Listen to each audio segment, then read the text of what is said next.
Audrey Pulvar, bonjour. Bonjour Jean-Jacques Bourdin. Merci d'être avec nous. Candidate soutenue par les socialistes parce que vous n'êtes pas encartée. Non, je suis une citoyenne engagée. Je n'appartiens à aucun parti politique. Bon, alors... D'ailleurs, je suis soutenue par le Parti socialiste et par 6 autres partis de la gauche écologiste, oui. dont Place Publique, dont les Écolos Solidaires, dont le Parti des radicaux de gauche, et beaucoup de personnalités, citoyens et citoyennes engagées, qui, comme moi, n'appartiennent pas à des partis politiques, mais veulent se mettre au service de l'intérêt général. Je vais y revenir. Candidate aux élections régionales en Ile-de-France, Audrey Pulvar. La violence faite aux femmes. Chahinez avait 31 ans et 3 enfants. Mardi dernier, il était 18h10 environ. Mounir, son ex-mari, la poursuit en pleine rue. Lui tire dessus, dans les jambes, elle s'effondre, il l'asperge d'un liquide inflammable, il met le feu alors qu'elle est encore vivante. Mounir, 7 fois condamné. Le 25 juin 2020, Bordeaux, il est condamné à 18 mois de prison avec sursis, dont 9 mois avec sursis probatoire pour violence sur Chahinez. Elle avait porté plainte une nouvelle fois. Au mois de mars dernier, le 15 mars, elle avait porté plainte, il circulait dans le quartier, il l'avait une nouvelle fois agressé. Qui est responsable? Lui, évidemment, en premier, mais ensuite, qui est responsable? Audrey Pulvar. J'ai envie de vous dire, nous tous. Je ne suis pas là pour jeter en pâture des gens ou pour désigner à la vindicte soit la police, soit la justice. C'est un problème de société. Les violences faites aux femmes, les violences intrafamiliales, les violences conjugales. Évidemment, il y a des questions qui se posent.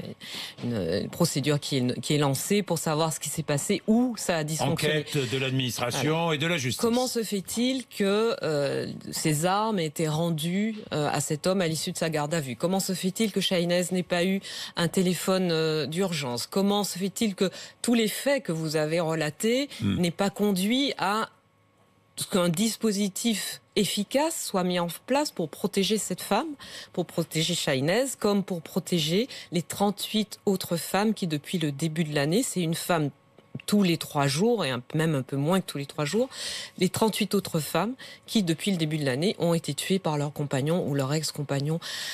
Le problème, il est d'abord là. Il est d'abord dans le fait que nous sommes dans une société où, encore aujourd'hui, une femme meurt tous les 3 jours sous les coups de son compagnon, de son ex-compagnon, où des centaines de femmes sont blessées, parfois très grièvement, défenestrées, poignardées. Elles ne succombent pas, mais elles en gardent des séquelles à vie. Des milliers de femmes, tous les jours, sont l'objet de violences physiques ou psychiques dans la cellule familiale, et nous n'arrivons pas à être en capacité de les protéger. La réalité, c'est qu'il faut beaucoup plus de moyens. C'est facile de dire Yaka Faucon, mais on voit bien, les Français voient bien les difficultés que nous avons, qu'il faut beaucoup plus de moyens.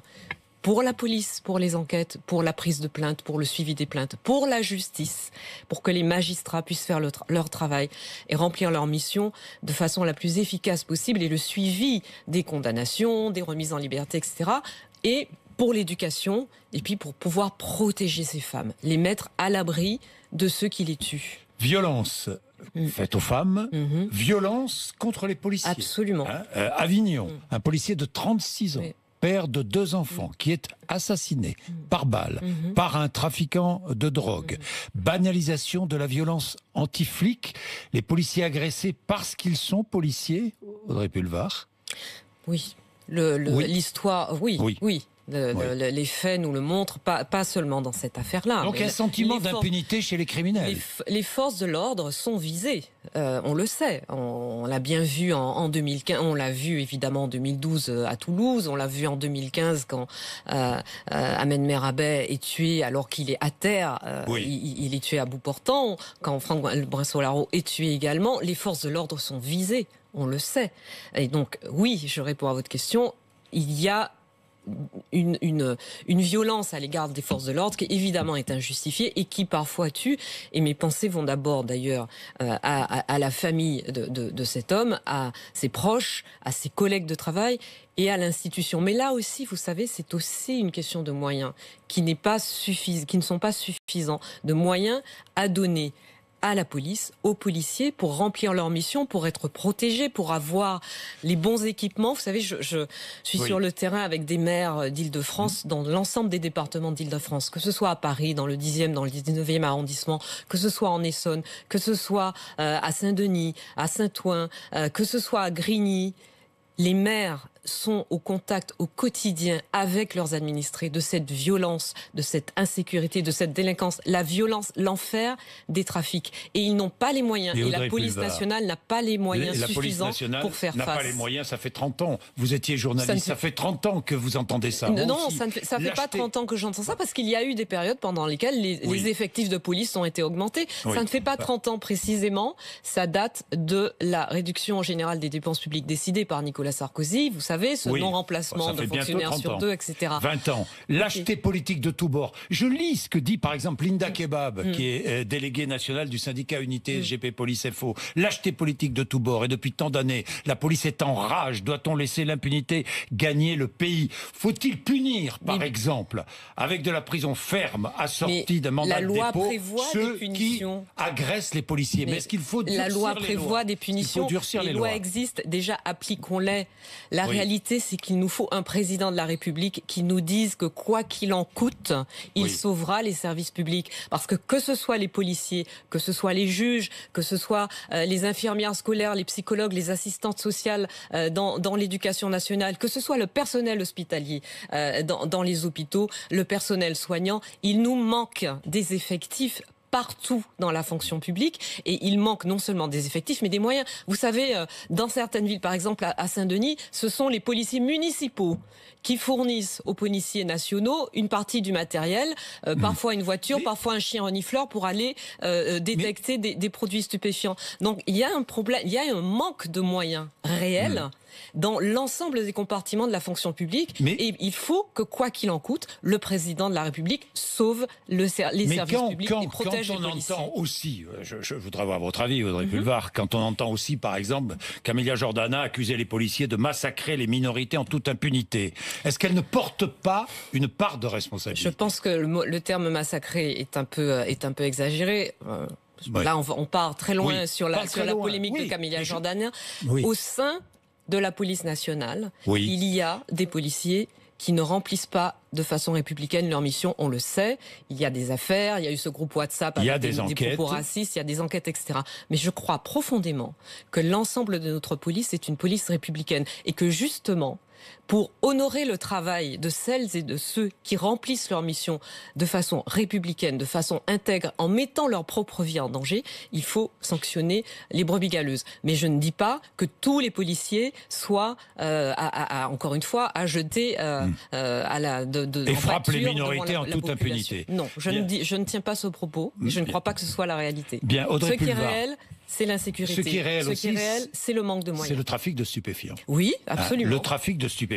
Alors la lutte, que faire? Légalisation du cannabis? Vous êtes favorable à la légalisation du cannabis? La légalisation, je dis pas la dépénalisation, c'est une façon d'encadrer la distribution en quelque sorte de produits stupéfiants.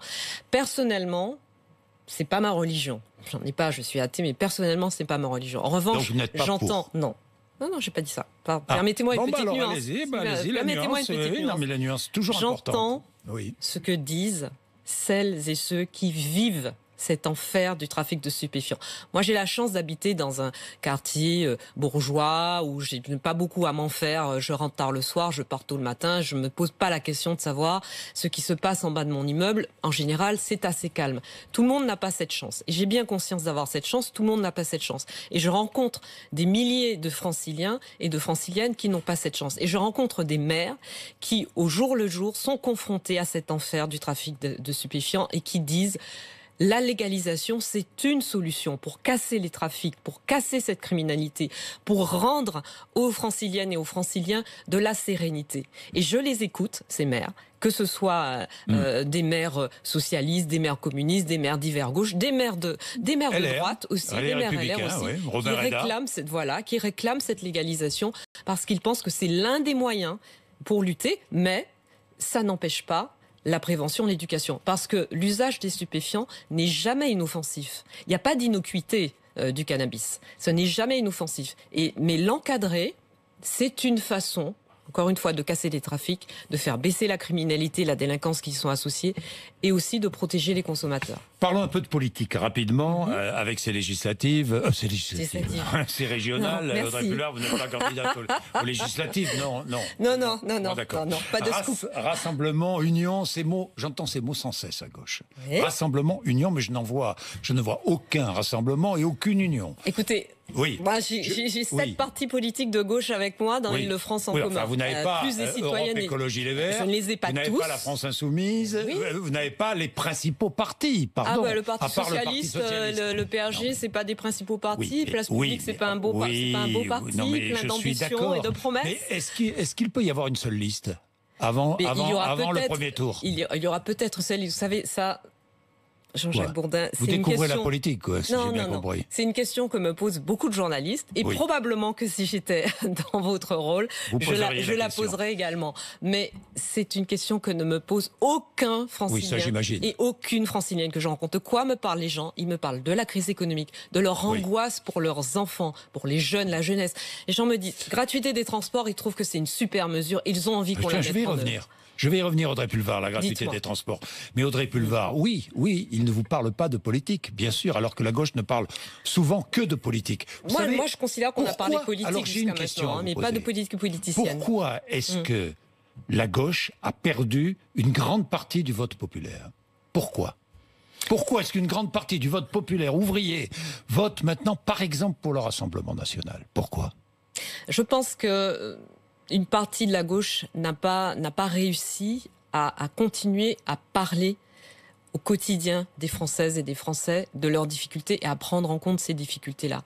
Je pense surtout que ce qui se passe avec le vote des extrêmes, ce qui se passe avec l'abstention, c'est la traduction concrète, démocratique ou antidémocratique, c'est la traduction des effets du réchauffement climatique. Je sais que vous allez trouver ça éloigné, mais la réalité, c'est que le réchauffement climatique est un amplificateur d'inégalités. Plus on est bas dans l'échelle des revenus, plus on subit, ici aussi, en France aussi, en Île-de-France aussi, plus on subit les effets du réchauffement climatique sur la santé, les questions de précarité énergétique, les difficultés à s'alimenter correctement, les questions évidemment les effets de la canicule, avec la sécurité, etc. Par exemple. Eh bien, non, le lien, la gauche a négligé la sécurité. Des personnes, mais c'est pas qu'une question de sécurité. Des personnes qui sont déjà en situation de précarité sont rendues encore plus précaires par les effets du réchauffement climatique et ont la sensation d'être abandonnées par les partis politiques tels qu'ils les connaissent. Est-ce que vous avez entendu les mots du leader de Podemos en Espagne, le grand ami de Jean-Luc Mélenchon, Podemos qui a connu l'échec au régional, à Madrid? Vous avez vu, je cite, je me retire de la vie politique car je ne contribue pas à rassembler. Est-ce que Jean-Luc Mélenchon devrait se retirer de la vie politique? Oula, parce que vous me demandez en plus de commenter l'attitude de Jean-Luc Mélenchon. Est-ce qu'il contribue à rassembler? Je ne sais pas. Ce n'est pas mon sujet. C'est pas mon sujet. Moi, je suis là pour. Je sais pas que j'ai pas d'avis. Non, c'est pas la question. C'est simplement que c'est pas le sujet. Là, on parle des élections régionales. On parle de la difficulté des Franciliennes et des Franciliens à faire face aux effets de la difficulté des effets de la crise. Rassemblement à gauche. Jean-Luc Mélenchon est candidat à la présidentielle. C'est en 2022. Mon agenda, c'est 2021. Bon, gratuité des transports publics. Hein, on est d'accord, c'est la mesure phare de votre programme. Oui, absolument. Bon, combien va-t-elle coûter? 4 milliards d'euros, c'est cela? Non, un petit peu moins quand même. Un petit peu moins. Combien Un peu moins. Aujourd'hui, 2,5 milliards d'euros, entre 2,5 milliards et 3 milliards d'euros. Et comment faites-vous? Ce qui est important, pour financer ça. Je vais répondre à votre question. Ce qui est important, c'est de comprendre que la gratuité des transports, c'est une mesure de pouvoir d'achat pour les familles les plus modestes, pour les jeunes. C'est une mesure de justice sociale et de désenclavement. C'est pour permettre notamment aux jeunes franciliennes et franciliens de pouvoir se déplacer à leur guise, là où ils sont partout chez eux en Île-de-France. Et c'est évidemment une mesure de responsabilité face à l'urgence climatique. Et c'est une mesure qu'il faut prendre dans un tout et ne pas l'isoler. Faire la gratuité des transports, ce n'est pas renoncer à la qualité des transports. On fait les deux à la fois. Et d'ailleurs, partout où on a instauré la gratuité des transports, le service s'est amélioré. Aujourd'hui, il y a 1,5 million de Français qui vivent dans des villes où les transports sont gratuits. Et ils peuvent témoigner du fait que ça améliore les services, ça améliore la desserte. Sur le financement, les recettes de billetterie, c'est de la dépense de fonctionnement, c'est pas de la dépense d'investissement pour Île-de-France Mobilité, pour les transports. Donc, toucher aux recettes sur le fonctionnement, ça n'empêche pas l'investissement. Et ces recettes, nous pourrons les compenser, notamment avec ce que nous permettra cette loi climat bien insuffisante, mais qui a quand même une petite pépite. C'est l'article 32 qui permet aux collectivités régionales de définir leur propre fiscalité écologique. Donc nous allons utiliser cet article-là, cette disposition-là. C'est une taxe. Oui. Une collecte de taxes sur les transports les plus polluants, par exemple, une taxe, sur l'e-commerce. C'est un impôt. Oui. Vous considérez que c'est un impôt quand il s'agit de l'école publique, par exemple, quand il s'agit de la route? C'est exactement la même chose, Audrey Pulvar. Nous allons mettre en place une fiscalité écologique pour financer en partie la gratuité des transports en commun. Donc un impôt. Vous savez, Jean-Jacques Bourdin, quand l'impôt sur la fortune, l'impôt sur la fortune a été supprimé, manque à gagner pour les finances publiques 3 milliards d'euros, dont 1,5 milliard provenaient des ménages les plus riches d'Île-de-France. Donc quand on retire 1,5 milliard d'euros aux finances publiques en Île-de-France, pour les plus riches, ça ne fait de la peine à personne. Mais quand on parle de mettre 2,5 milliards d'euros sur la table pour les classes modestes, pour les classes moyennes et pour les jeunes, là, tout le monde est choqué. Moi, ça ne me choque pas. Pas question d'être choqué ou pas. Qui paiera ? Une taxe sur les transports les plus polluants, sur l'e-commerce qui a... Transports les plus polluants, c'est-à-dire le transport routier. Notamment le transport routier. Donc une taxe, un impôt sur les transporteurs routiers. Quoi. Oui, sur les transports les plus polluants, qui ont un impact sur la santé des franciliens. Une taxe sur l'e-commerce. Et puis, de façon générale, nous souhaitons organiser des assises de la fiscalité régionale pour que les régions, et l'Île-de-France n'est pas la seule à le réclamer, en tout cas l'Île-de-France que je présiderai, pour que les régions puissent définir leur fiscalité. Puis vous savez, l'idée, ce n'est pas de récupérer 2,5 milliards d'euros en taxes ou en impôts. L'idée, c'est aussi de tabler sur les coûts évités. Aujourd'hui, la circulation automobile individuelle en Île-de-France, c'est une accidentologie de 2 milliards d'euros. C'est pas moi qui le dis, Institut Paris Région.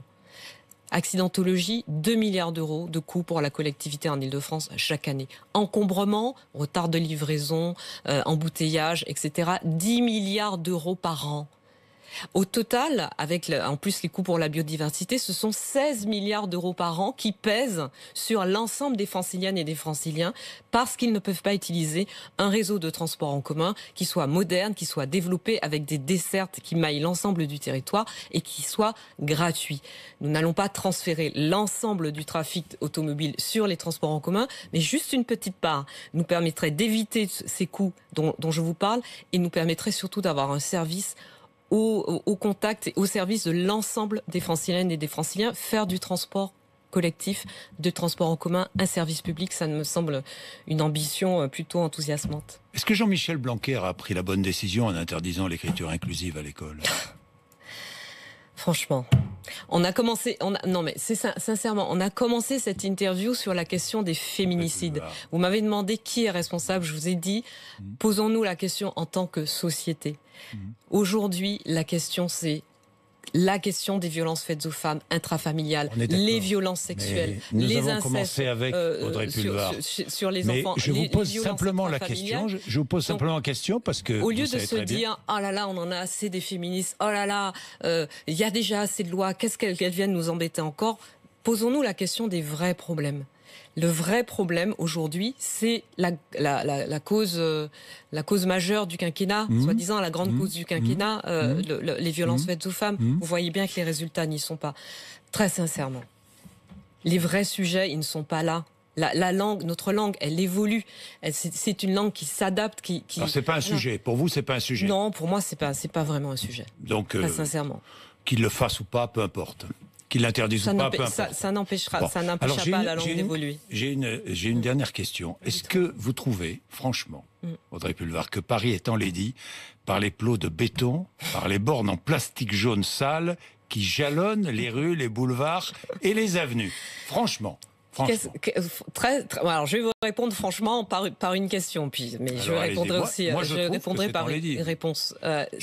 C'était mieux le parking de voitures devant Notre-Dame ou qu'est-ce qui est mieux? C'était le parking de voitures devant Notre-Dame? Non, mais moi je ne veux ni du parking de voitures devant Notre-Dame. C'était le parking devant l'hôtel de ville ou c'est une espèce d'hôtel de ville piétonne? Nous ne voulons, je pense, les Parisiens. Ces plots jaunes et ces lignes jaunes sont beaucoup moins hideux que des fils de voitures qui encombrent l'espace public. L'usage de la voiture individuelle, il va continuer en partie. Mais l'usage des autres mobilités actives, par exemple le vélo, il est indispensable. Indispensable. Mais il n'y a pas moyen de faire autrement. Mais allons-y, faisons les travaux pour pérenniser les coronapistes. Je le souhaite. En tout cas, en Ile-de-France, je souhaite qu'on pérennise les coronapistes après concertation avec les élus locaux et diagnostic de leur efficacité. Merci, Audrey Pulvar, d'être venue nous voir. 8h54 sur RMC et BFM TV.